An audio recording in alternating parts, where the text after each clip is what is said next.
My hands are 73 years old, mapped with veins like rivers on parchment. They were gripping the steering wheel when a young man stole my parking space. And without knowing it, everything I thought I understood about being finished. I remember the rain. Not the dramatic kind that makes good stories, but that soft English drizzle that seeps into your bones and makes you feel older than you are. Thursday afternoon, my usual supermarket run. The same route I'd driven for 15 years. The same list folded in my handbag. The same quiet understanding that this was what life looked like now. Manageable, predictable, and profoundly alone. George had been gone 7 years. 7 years of sleeping diagonally across the bed because I could. 7 years of meals that didn't require a table. 7 years of becoming the sort of woman people glance past in queues, their eyes sliding over me like I'm furniture. I had made peace with it. I thought. This was widowhood at 73. This was what came after. I'd signaled for the space near the entrance. My knees don't forgive long walks in the rain anymore. When this sleek black car swept in from the side lane and took it. Just like that. No hesitation. The driver didn't even glance back. I sat there, engine idling, rain drumming on the roof. Something hot and familiar rose in my chest. Not anger exactly. Something smaller and sadder. The sting of being dismissed. Again. Of being invisible enough that a young man in an expensive car didn't need to check his mirrors. Because who checks for old women? I should have found another space. Should have swallowed it down like I'd learned to swallow so many small indignities. But something in me, some stubborn ember I thought had gone cold, refused. I turned off the engine, grabbed my umbrella, got out. The rain was softer than I'd expected, almost gentle. I walked toward his car, rehearsing something polite but firm in my head. Excuse me, I was waiting for that space. Dignified, calm. The sort of thing that wouldn't make me look like a bitter old woman, making a scene. That's when he turned around. He was young, late 20s, maybe 30. Dark hair plastered to his forehead, wearing a gray hoodie that was already soaked through at the shoulders. And when he saw me standing there with my umbrella and my careful expression, he didn't roll his eyes or mutter an excuse. He smiled, not a cocky smile, not the kind young men give older women when they're being patronizing. It was surprised, almost shy, like I'd caught him at something and he genuinely felt bad about it. "I'm so sorry," he said, and his voice had this gentle lilt. Australian, I realized. "I didn't see you there." I opened my mouth to say it was fine, to wave it away and shuffle off to find another space. But the words caught, because he was looking at me. Really looking, not through me, not past me, at me. I was signaling, I heard myself say. Not accusing, just factual. You were. He nodded, rain dripping from his hair. I was an idiot. "Look, please, take the space. I'll move." "It's just rain," I said, though I don't know why. "It's just a parking space," he replied, and smiled again. That's when everything tilted, just slightly, just enough. He insisted on helping me with my shopping bags. This stranger, this young man who'd just stolen my parking space and somehow made me forget I was angry about it. "You don't have to do that," I said. But he was already reaching for the trolley I'd left by the entrance. "I know," he said simply. "But I'd like to, if that's okay." No one had asked me if something was okay in a very long time. People told me things. My daughter told me I should sell the house. My son told me I needed to get out more. The GP told me my blood pressure was creeping up and I should consider yoga. But asked, as if my preference mattered. All right. I said quietly. We walked through the supermarket together, and I felt acutely aware of how strange we must have looked. Him in his wet hoodie, tall and lean, and carelessly beautiful the way young people are. Me in my beige Macintosh and sensible shoes, pushing a trolley with 3 items in it: milk, bread, and a bouquet of white lilies. "Lilies," he said, nodding toward them. "Someone's lucky." I almost lied, almost said they were for a friend. But something about the rain, about his smile, about the sheer unlikeliness of this entire interaction made me honest. "They're for me," I said. "I buy them every week, for my own table. Because if I don't, there won't be any." I expected him to look away, to make some awkward noise and change the subject. Instead, he stopped walking and looked at the flowers, then at me.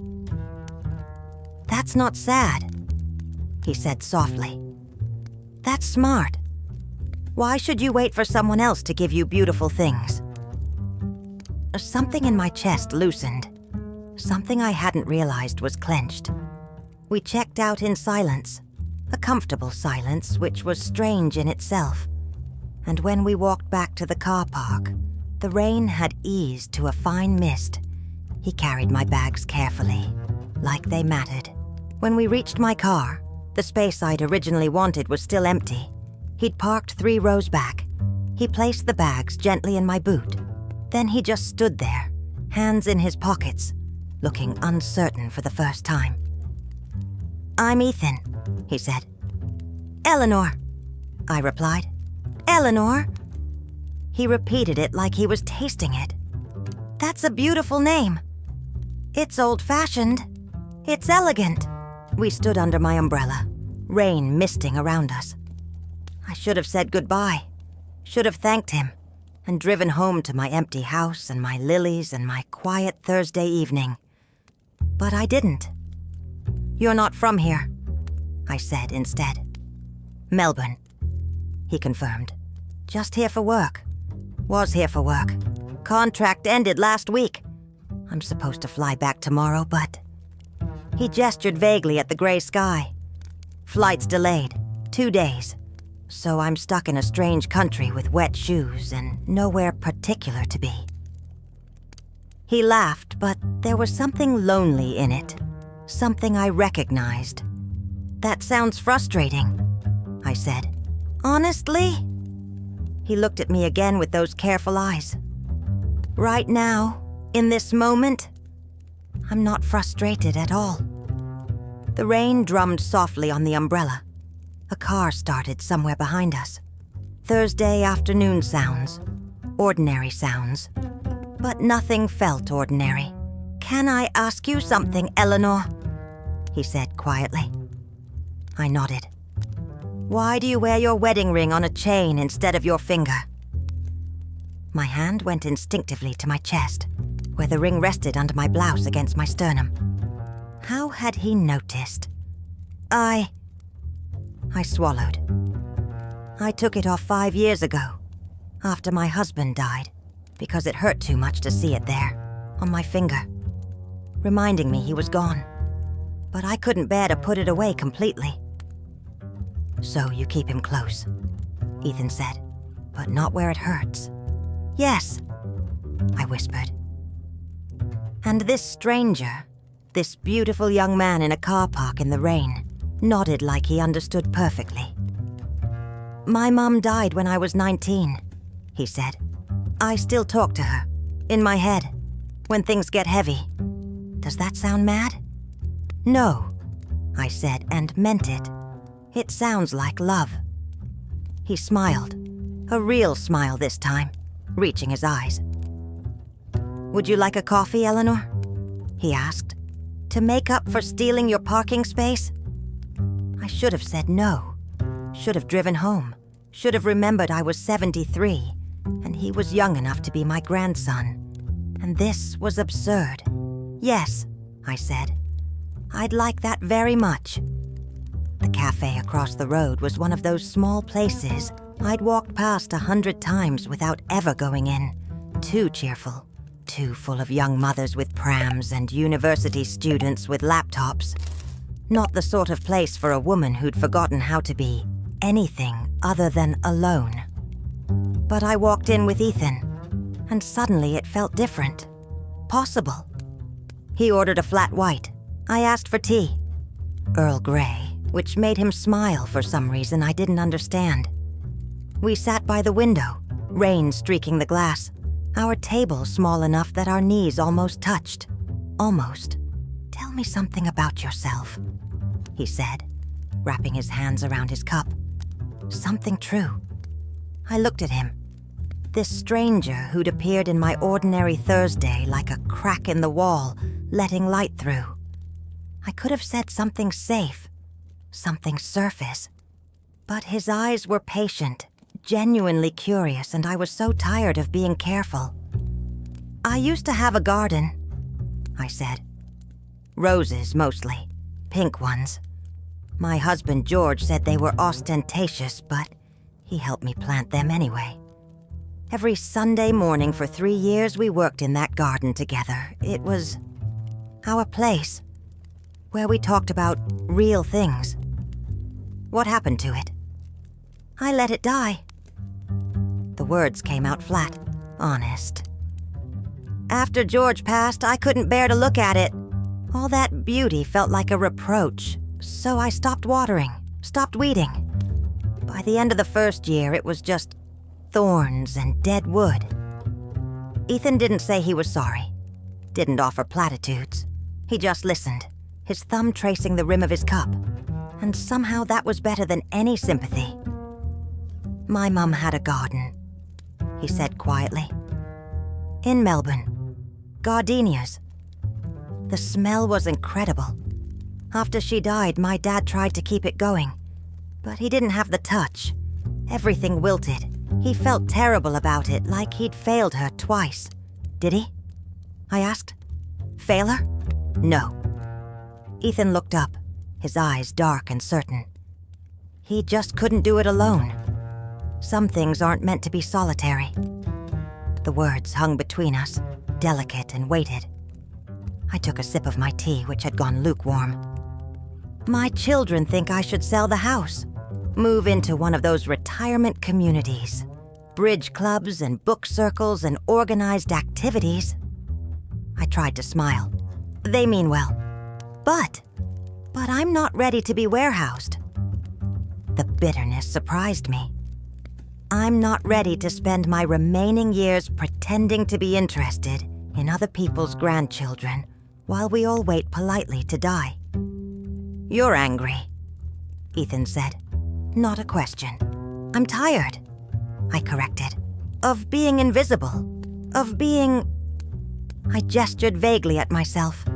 "This. Old. Dismissed. Past my relevance." "Eleanor!" He said my name like it mattered. "You're not invisible. Not to me."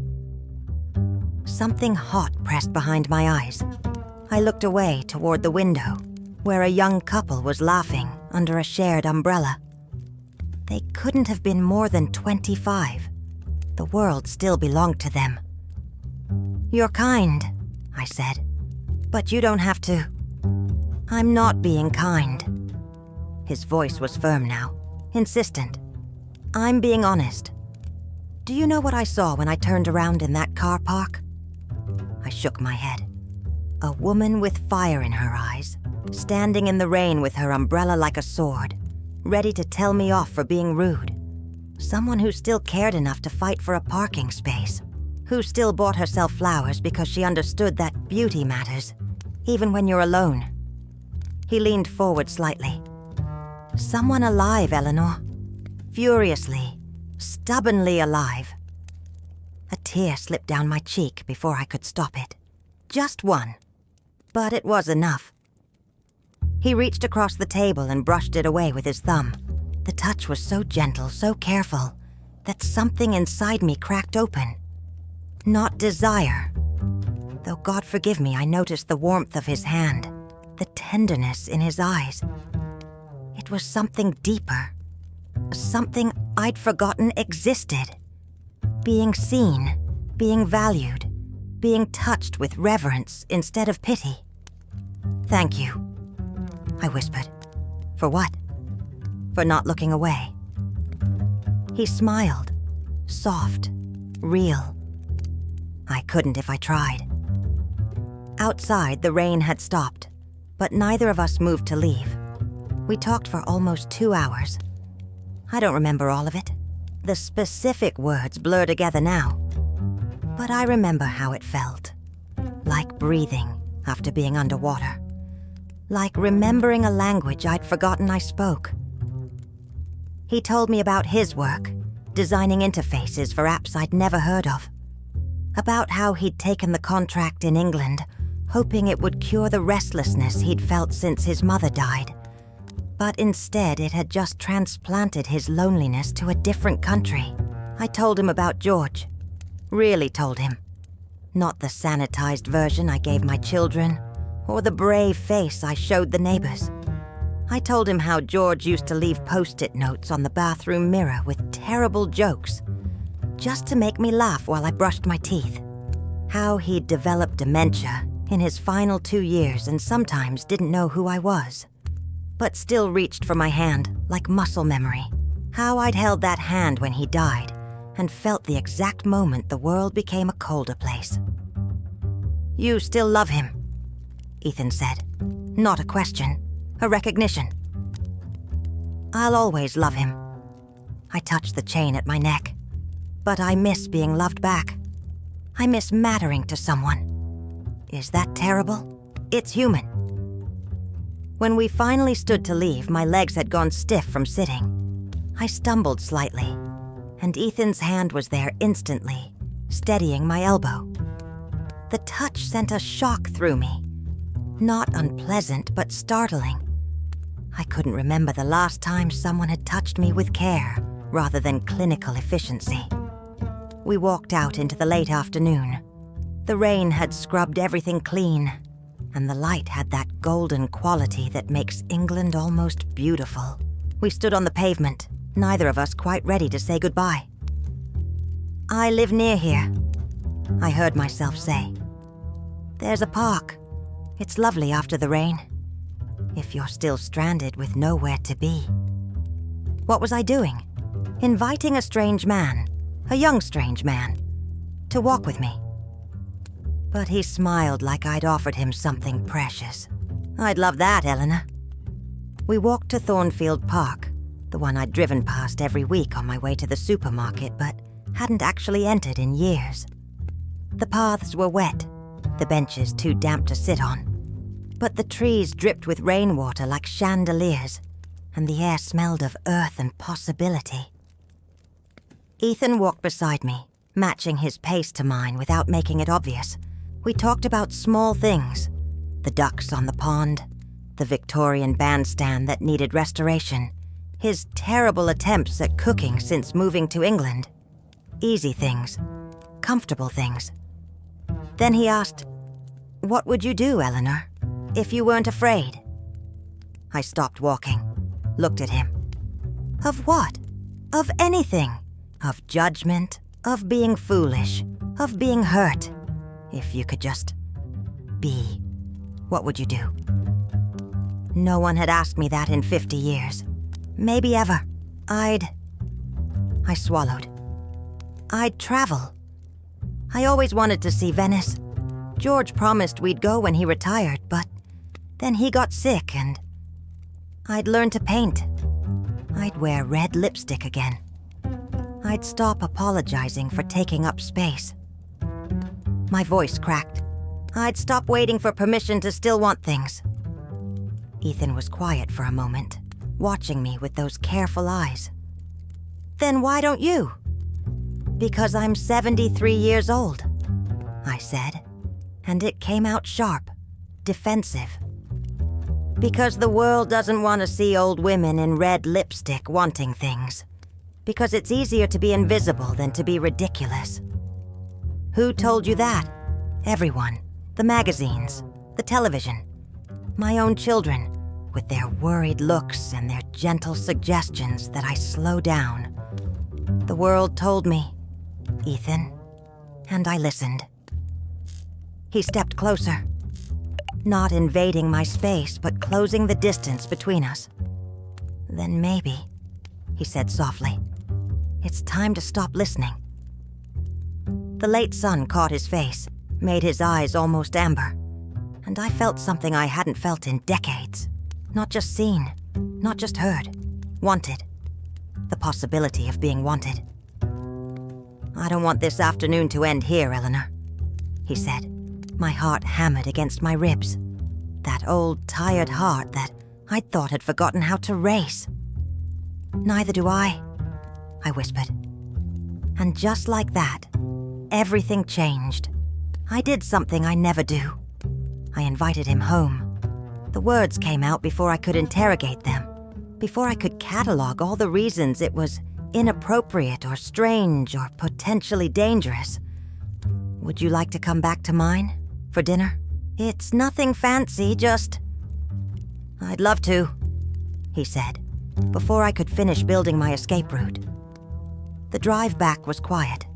I gripped the steering wheel, hyper-aware of his car following mine through the familiar streets, wondering what he'd think of my little semi-detached house with its overgrown front garden and faded curtains. Wondering what I was doing, wondering why my hands were shaking. When we pulled up, I saw my home through his eyes for the first time in years. The paint peeling around the window frames, the recycling bin I'd forgotten to bring in from Tuesday, the deadness of the garden where roses used to bloom. It's small, I said as I unlocked the door, hating how apologetic I sounded. It's yours, he replied. And somehow that made it better. Inside, everything was exactly as I'd left it that morning. The breakfast cup still in the sink, George's reading chair by the window, empty for 7 years but still positioned to catch the light. The photographs on the mantelpiece. My wedding day, the children as babies, George's last birthday before the diagnosis. Ethan didn't say anything, just looked, really looked. At the jazz record still stacked by the old turntable. At the knitting I'd abandoned 3 months ago. At the life I'd been living in quiet desperation, trying to convince myself it was enough. May I? He asked, gesturing to the records. Please. He crouched down, flipping through them with careful fingers. Coltrane, Miles Davis, Nina Simone. He looked up, delighted. George had good taste. He did. I surprised myself by smiling. He used to play them on Sunday mornings, so loud the neighbors complained. I pretended to be annoyed, but you loved it. Yes. Ethan pulled out a record, kind of blue, and held it up. May I? I nodded. He set it spinning, and suddenly the house was full of sound, full of memory, full of George and Sunday mornings and everything I'd lost. But it didn't hurt the way it usually did. With Ethan there standing in my living room, with his hands in his pockets, and that gentle smile, it felt like remembering instead of mourning. Dance with me, he said. I actually laughed. Don't be absurd. Why is it absurd? Because I'm 73. Because my knees creak. Because I haven't danced since... I stopped. Since George. Since before George got sick and forgot the steps. One dance, Eleanor. He extended his hand. Just one. I stared at his hand. Young, smooth, strong. Everything mine weren't anymore. But he was waiting. Patient. Like he had all the time in the world. I took it. He pulled me close. Not too close. Still respectful. Still careful. And we swayed to Miles Davis in my cluttered living room. His hand was warm on my waist. My hand trembled on his shoulder. I was certain he could feel how thin I'd become. How fragile. How utterly ridiculous this was. But when I looked up at his face, there was no pity there. No humor at my expense. Just presence. Like this moment mattered, like I mattered. "Thank you for letting me in," he said softly. And I knew he didn't just mean the house. My throat tightened. "I don't do this. I don't invite people in. It's been so long since—" "I know." His hand tightened slightly on my waist, anchoring. "But you did. Today. You did." The song ended. We stopped moving, but neither of us let go. "Ethan," I whispered, "what are we doing?" "I don't know," he said honestly. "But it feels important, doesn't it?" It did. God help me. It did.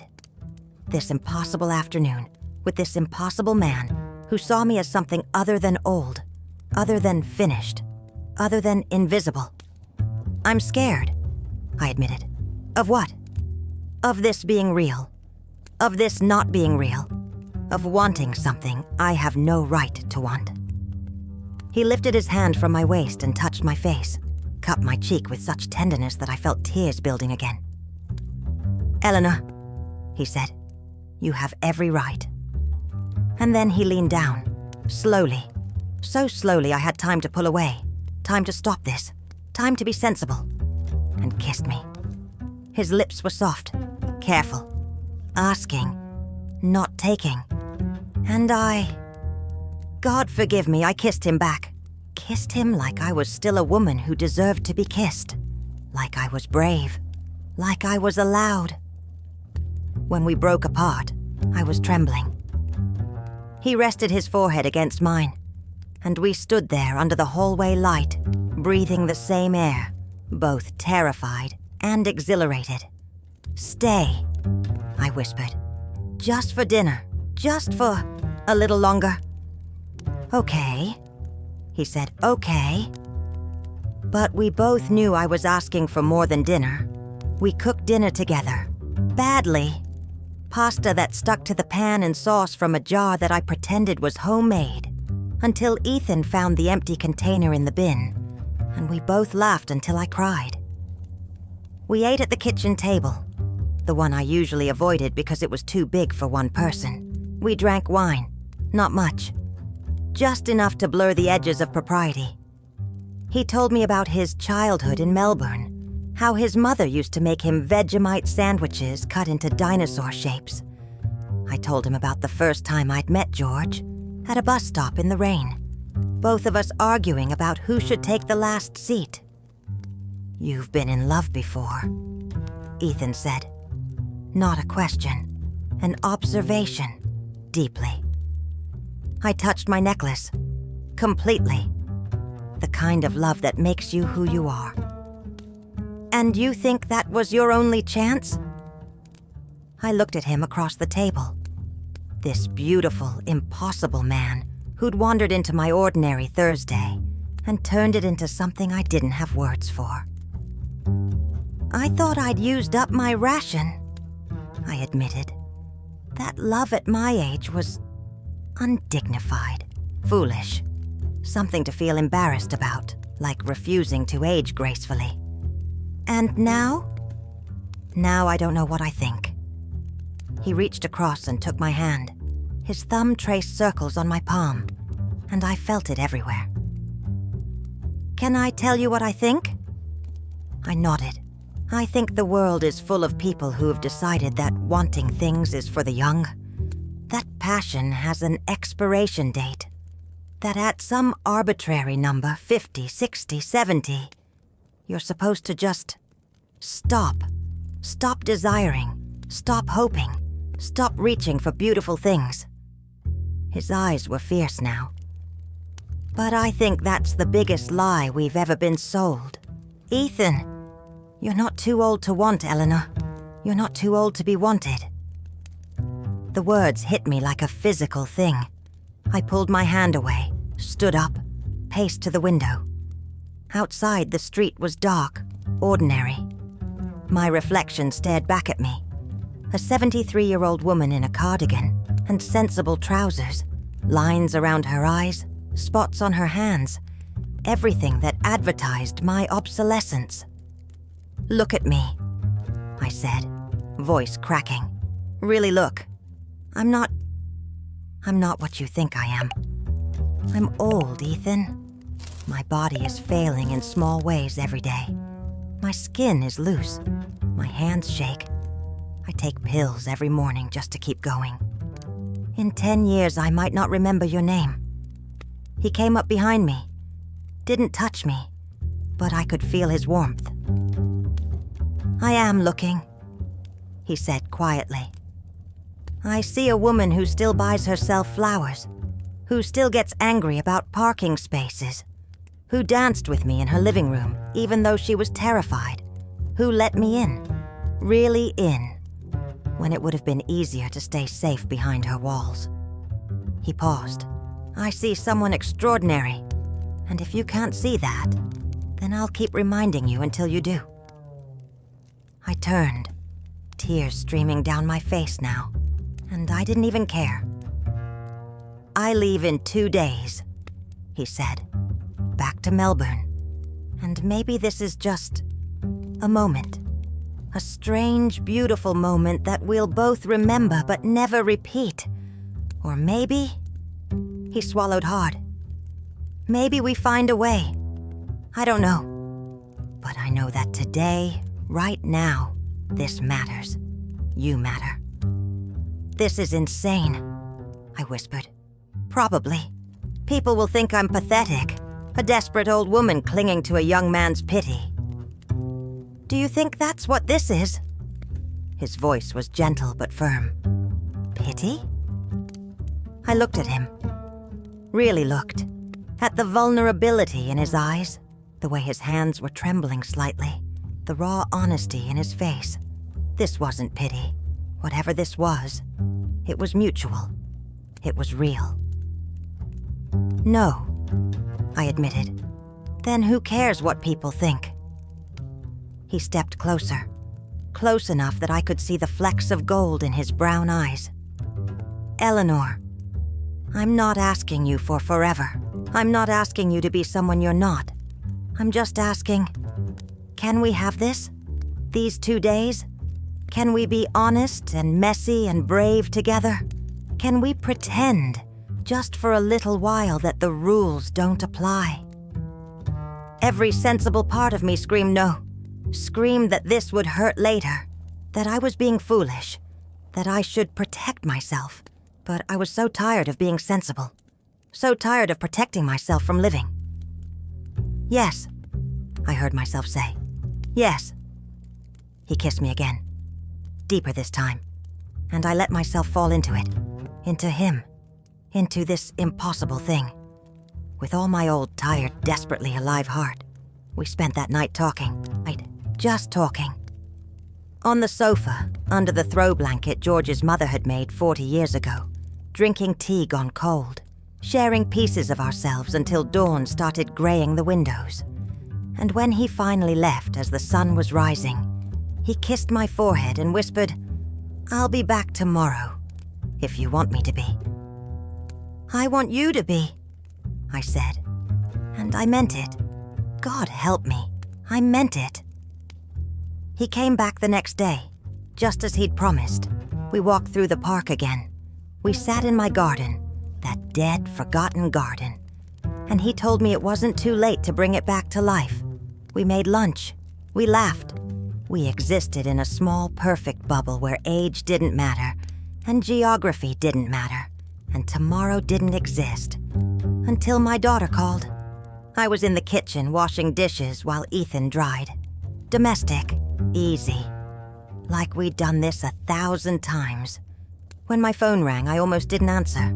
But it was Claire, and Claire never called unless something was wrong.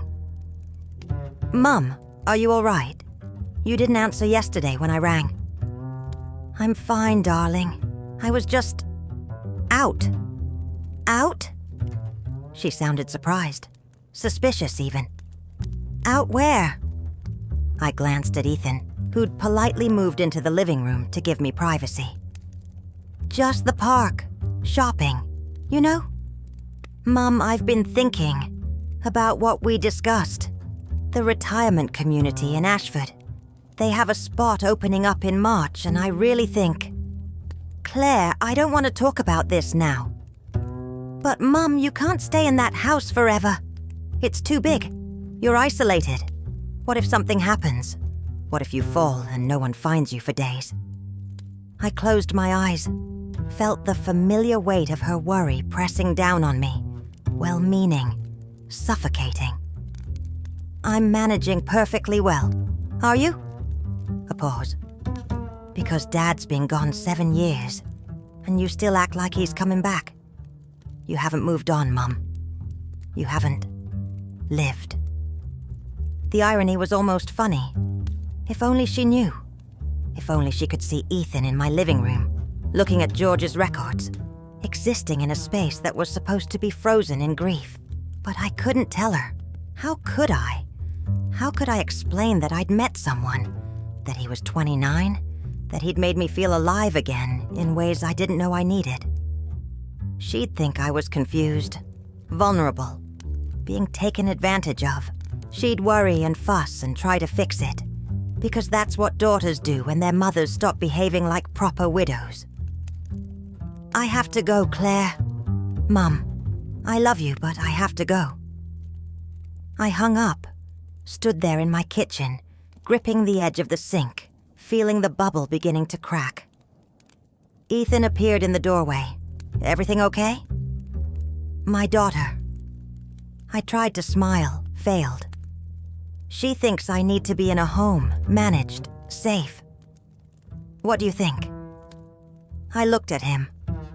This beautiful, impossible complication. I think she might be right. Not about the home, but about me. About this being foolish. He didn't move. Eleanor. You're leaving tomorrow, Ethan. Back to Melbourne. Back to your life. And I'll be here, in this house, alone again. Only now I'll know what I'm missing. I'll know how it feels to be seen. And I'll spend the rest of my years remembering it, but never having it again. Is that what you think this is? His voice was tight. A tease? A reminder of everything you can't have? Isn't it? He crossed the kitchen in 3 strides, took my hands in his. I've been thinking about this all day. About you. About Melbourne. About what happens when I leave. My heart hammered. Ethan, don't... What if I didn't go back? The words hung between us, impossible and terrifying. What? What if I stayed? Found work here, found a flat nearby. What if we... tried? Really tried? I pulled my hands away. You can't do that. You can't upend your entire life for this. For me. Why not? Because I'm 73. The words came out sharp, desperate. Because in 5 years I might need a walker. In 10 years I might not remember your face. Because you deserve someone young and whole and... Stop. His voice was firm now, almost angry. Stop deciding what I deserve. Stop making choices for me. I'm a grown man, Eleanor. I know what I'm asking for. Do you? Tears were streaming down my face now. Do you really? Because I don't think you understand what you're signing up for. The pity from strangers. The whispers. People assuming you're my caretaker or my grandson. Watching me decline while you're still young enough to have a real life with someone else. You think I haven't thought about all that? He ran his hands through his hair. You think I'm some naive kid who doesn't understand consequences. I've spent every hour since I met you weighing this. And you know what I keep coming back to? What? That I'd rather have 5 complicated years with you than 50 safe years with someone who doesn't make me feel the way you do. I sank into a chair, put my head in my hands. I can't ask you to do this. You're not asking. He knelt in front of me, took my hands again. I'm offering. There's a difference. But your life is mine to choose. Eleanor, look at me. I did. Through tears, through fear, through every defense I'd built. I don't have all the answers, he said softly. I don't know if this will work. Maybe it won't. Maybe geography and time and reality will pull us apart. But maybe we get something real, something true. Isn't that worth trying for? I'm terrified, I whispered. So am I. What if I'm not enough? What if you wake up one day and realize you've wasted your youth on an old woman who... He kissed me, stopped the words with his lips, gentle and insistent.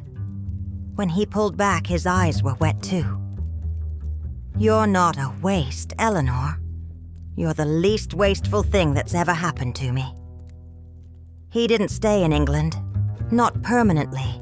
Not in the fairy tale way I'd half hoped and half feared. We talked through the night, really talked, about logistics and practicality, and all the things that romance tries to ignore. But reality demands we face. He had a life in Melbourne, a career he'd worked years to build, family who needed him. And I had this house, this country, children who would never understand, knees that wouldn't survive long-haul flights every month. We couldn't make it work the traditional way, so we made it work our way. He flew back to Melbourne 3 days later than planned. We stood in my hallway, the same hallway where he'd first kissed me, and said goodbye. Not forever, just for now. I'll write, he said. Every day, long emails, the kind people used to send before the world got too fast. I'd like that. I touched his face, memorizing it. I'm not good with technology, but I'll learn. For you. And I'll call. Video calls when the time zones align. I want to see your face. Even when it's old and tired? Especially then. We kissed. One last time. Long and soft, and full of everything we couldn't say. This isn't an ending, Eleanor, he whispered against my hair. It's just a different shape. I know, but after he left, after I closed the door and stood in my too-quiet house, I wasn't sure I believed it. I waited for the grief to come, for the regret, for the voice that would tell me I'd been foolish, that I'd let myself hope for something impossible. It didn't come. Instead, something else arrived. An email sent from the airport. Eleanor, I'm sitting in the departure lounge, trying to read, but all I can think about is your garden, the one you let die, because it reminded you of everything you'd lost. I understand that now, but here's what I want you to know. Gardens can be replanted. Beauty can grow again, even in soil that's been fallow for years. I think you know that too. Otherwise, you wouldn't have bought yourself lilies every week. Otherwise, you wouldn't have let a strange man into your home and your heart. You're already growing again, Eleanor. I can see it. I hope you can too. With love, Ethan. I read it 3 times. Then I put on my gardening gloves, the ones I'd shoved in the back of the shed 7 years ago, and went outside. The garden was worse than I remembered. Thorns and dead wood and soil so hard it had forgotten what water felt like. But I knelt there anyway, my knees protesting, and I started to clear it. It took weeks. Months, really. But I did it. I hired a young man from the village to help with the heavy lifting. I bought new rose bushes. Pink ones, like before, but also yellow ones. Because George wasn't here to call them ostentatious, and I could choose for myself now. I planted, I watered, I waited. And Ethan wrote. Every day, like he promised. Long emails about his work, his life, his thoughts, but also questions. About my garden, about what I was reading, about whether I'd tried wearing red lipstick yet. I hadn't, but I bought some. Kept it in my bathroom drawer, waiting for the right moment. We video called on Sundays. His evening, my morning. He'd be winding down from his day, and I'd be starting mine. And for an hour we'd exist in that strange overlap of time zones, talking and laughing and missing each other without apology. My daughter found out eventually. Came over unannounced one Saturday and saw me in the garden, dirt under my fingernails, talking into my phone propped against a flower pot. "Mum? Who are you talking to?" I could have lied. Should have, probably. But I was tired of hiding. "A friend. His name is Ethan. We met a few months ago." "A friend?" She was suspicious. "What kind of friend?" "The kind who reminds me I'm not finished." I stood up, brushed the dirt off my knees. "The kind who makes me want to plant roses again." She didn't understand. Not really. But she saw something in my face. Something that made her pause. Something that looked like happiness. "You seem different," she said carefully. "I am different." "Is that good?" I smiled. "Yes, darling, it's very good." She left unconvinced, but she left. And I went back to my garden, to my roses that were just starting to bud, to my phone and the 1,000-mile connection that felt more real than anything I'd had in years. People would never believe what happened in that parking lot on a rainy Thursday. Some days I hardly believe it myself. This strange, impossible thing that grew from a stolen parking space and a young man's kindness and my own stubborn refusal to disappear quietly. There are no guarantees. Ethan might meet someone else. I might get sick. The distance might become too much. But for now, for these Sunday morning calls and daily emails and roses that are learning to bloom again, it's enough. More than enough. I'm 73 years old. My hands shake, my knees creak. I take pills every morning, and sometimes forget where I put my reading glasses. But I'm also alive. Furiously, stubbornly, beautifully alive. And I bought myself red lipstick yesterday. Tomorrow I think I'll wear it.